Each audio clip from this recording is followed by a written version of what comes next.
Hi hello welcome to my ఇంటి రుచులు only vegetarian. ఈరోజు రెస్టారెంట్ స్టైల్లో కడాయి మష్రూమ్ కర్రీని ఎలా ప్రిపేర్ చేసుకోవాలో చూద్దాము. ఈ కర్రీ మనకు రైస్, చపాతీ, పుల్కా, రోటీ దేంట్లోకైనా కూడా కాంబినేషన్గా చాలా బాగుంటుంది. ఇలా ఇన్స్టెంట్గా అప్పటికప్పుడు కడాయి మసాలా ప్రిపేర్ చేసుకుని ఈ గ్రేవీ కర్రీని ప్రిపేర్ చేసుకుంటే కనుక చాలా టేస్టీగా అలాగే చాలా ఫ్లేవర్ఫుల్గా ఉంటుంది. ఇక ఈ మష్రూమ్ కర్రీని ఎలా ప్రిపేర్ చేసుకుందామో ఆలస్యం చేయకుండా వీడియోలోకి వెళ్ళిపోదాము. ముందుగా మనం కడాయి మసాలా ప్రిపేర్ చేసుకుందాం. దానికోసం స్టవ్ పై కడాయి పెట్టుకుని 1 ఇంచు దాల్చిన చెక్క, అలాగే 2 యాలకులు, ఒక 4-5 లవంగాలు, తర్వాత ఒక 1/2 టీ స్పూన్ వరకు సాజీరా, ఒక 1/2 టీ స్పూన్ జీలకర్ర, అలాగే 1 టీ స్పూన్ వరకు ధనియాలు, తర్వాత 2 లేదా 3 వరకు ఎండుమిర్చిని వేసుకుని వీటిని మీడియం ఫ్లేమ్లో డ్రై రోస్ట్ చేసుకోవాలి. మీడియం ఫ్లేమ్లోనే ఇలా కలుపుకుంటూ ఫ్రై చేసుకోవాలి. అలాగే ఎండుమిర్చి మీరు తినే కారం బట్టి వేసుకోవాలి.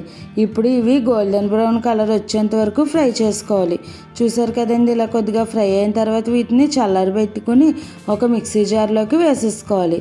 ఇప్పుడు ఇది మెత్తని పౌడర్ లాగా గ్రైండ్ చేసుకోవాలి. ఇలా మనం మెత్తగా గ్రైండ్ చేసుకుంటే కడాయి మసాలా రెడీ అయిపోయింది. ఇలా ఈ మసాలా వేసి కర్రీ ప్రిపేర్ చేసుకుంటే కనుక టేస్ట్ మనకు రెస్టారెంట్లో తిన్నట్టుగా అనిపిస్తుంది. చాలా కమ్మగా టేస్టీగా ఉంటుంది. ఇప్పుడు దీనిని ఒక గిన్నెలోకి తీసేసుకుని అదే మిక్సీ జార్లోకి ఒక 2 ఇంచుల వరకు అల్లం, అలాగే ఒక 10-15 వెల్లుల్లి రేఖలు, తర్వాత ఒక గుప్పెడు వరకు జీడిపప్పు, ఒక 3 టమాటాలను ఇలా చిన్న ముక్కలుగా కట్ చేసుకుని వేసుకోవాలి. ఇప్పుడు వీటిని అన్నిటినీ మెత్తని ప్యూరీలాగా గ్రైండ్ చేసుకోవాలి. ఇవన్నీ కూడా సాఫ్ట్గా క్రీమీగా మిక్స్ అయ్యేటట్టుగా గ్రైండ్ చేసుకుంటే బాగుంటుంది. చూడండి, అక్కడ పలుకన్నది లేకుండా పర్ఫెక్ట్గా గ్రైండ్ అయిపోయింది. ఇప్పుడు ఈ ప్యూరీని కూడా పక్కన పెట్టేసుకుని మనం కర్రీ ప్రిపరేషన్లోకి వెళ్ళిపోదాము. స్టవ్ పై ప్యాన్ పెట్టుకుని ఒక 4 టీ స్పూన్స్ వరకు ఆయిల్ని వేసుకోవాలి.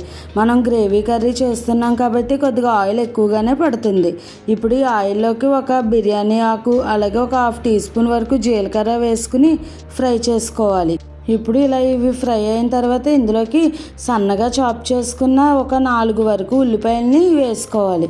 ఇలా ఉల్లిపాయ ముక్కలు మనం చాలా చిన్నగా కట్ చేసుకుంటే మనకు గ్రేవీ కర్రీ బాగుంటుంది.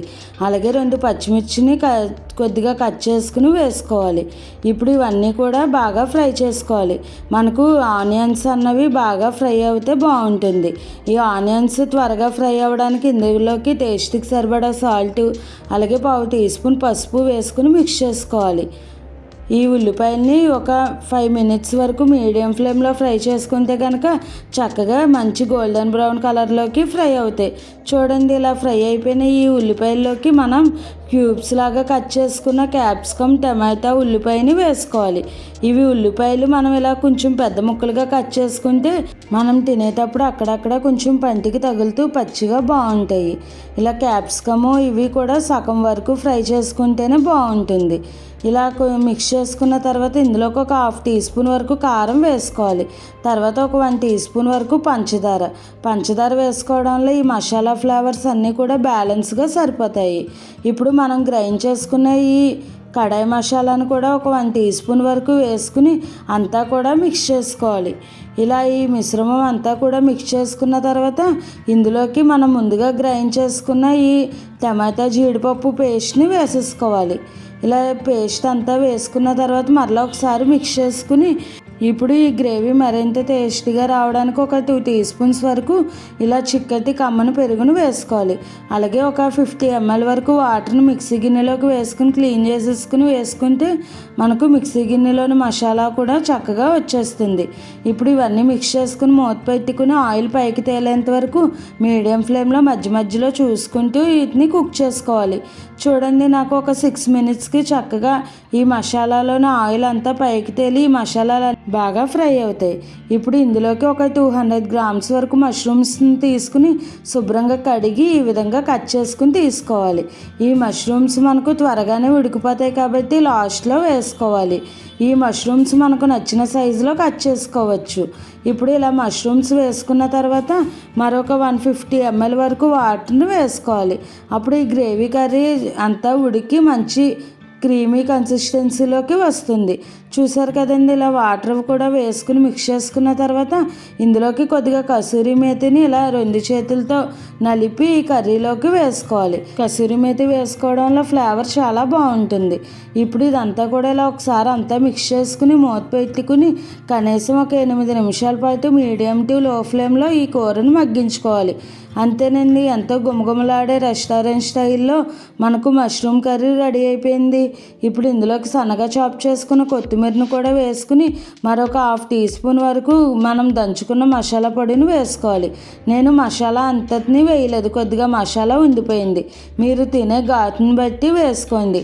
మరీ ఘాటు ఎక్కువైపోయినా కూడా ఎక్కువగా తినలేము. మనం ఇలా ఇంట్లో చేసుకుంటే కనుక మనకు నచ్చినట్టు కారం అది అడ్జస్ట్ చేసుకుని చేసుకోవచ్చు. ఇప్పుడు సర్వింగ్ బౌల్లోకి తీసేసుకుని సర్వ్ చేసుకుంటే ఎంతో టేస్టీగా గుమగుమలాడే కడాయి మష్రూమ్ కర్రీ రెడీ అయిపోయింది. ఈ కర్రీని మీరు కూడా ఒకసారి ఇలా ప్రిపేర్ చేసుకోండి. చాలా సింపుల్గా ప్రిపేర్ చేసుకోవచ్చు. ఇది మనకు రైసు, చపాతీ, రోటీ, పుల్కా దేంట్లోకైనా కూడా కాంబినేషన్గా చాలా బాగుంటుంది. ఈ రెసిపీని మీరు ట్రై చేసి ఎలా వచ్చిందన్నది నాకు కామెంట్ చేయండి. అలాగే మరిన్ని మంచి మంచి టేస్టీ హెల్దీ రెసిపీస్ కోసం నా ఛానల్ని ఫాలో అవ్వండి. ఈ రెసిపీ కనుక మీకు నచ్చినట్టయితే లైక్ చేసి, షేర్ చేసి, కామెంట్ చేసి నా ఛానల్ సబ్స్క్రైబ్ చేసుకుని పక్కనే ఉన్న బెల్ ఐకాన్ క్లిక్ చేయడం మర్చిపోకండి. Thanks for watching.